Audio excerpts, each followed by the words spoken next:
Is this a terrible idea? Well, I hear a lot of people squawking about it. Let's put the emotions aside and look at the numbers. I'm Darrell. I'm a lender in the Southeast, so I know what I'm talking about.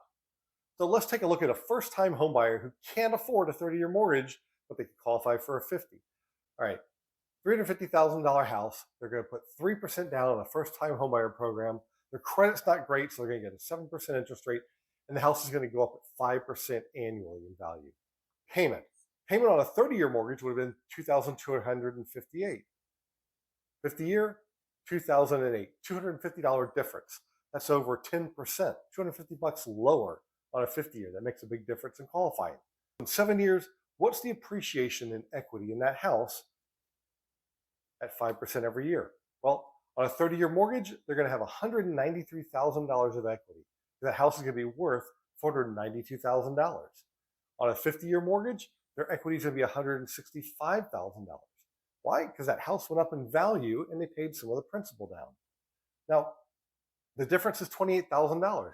That's a big difference, $28,000 between 30-year and 50-year. But the 50-year difference we're comparing to renting, because they couldn't qualify for a 30-year, they're going to be renting. So 50-year mortgage, they're going to have $165,000 of equity. That's cash, that's their money by getting this loan. That makes a heck of a lot of sense. Now, what's the bad side? The downside? Well, if you held that mortgage for the full 30 years, you'd be paying $473,000 in interest.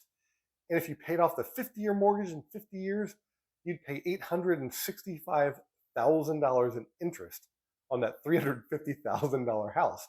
That's insanity. I mean, you're paying almost triple what you paid for the house in interest and almost double the 30-year mortgage in interest on the 50.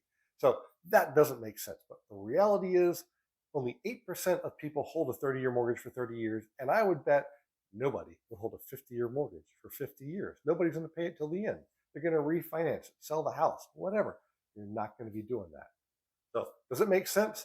Yes, a 50-year mortgage makes sense. With a 7-year plan, you get $165,000 of equity that you wouldn't have had if you rented.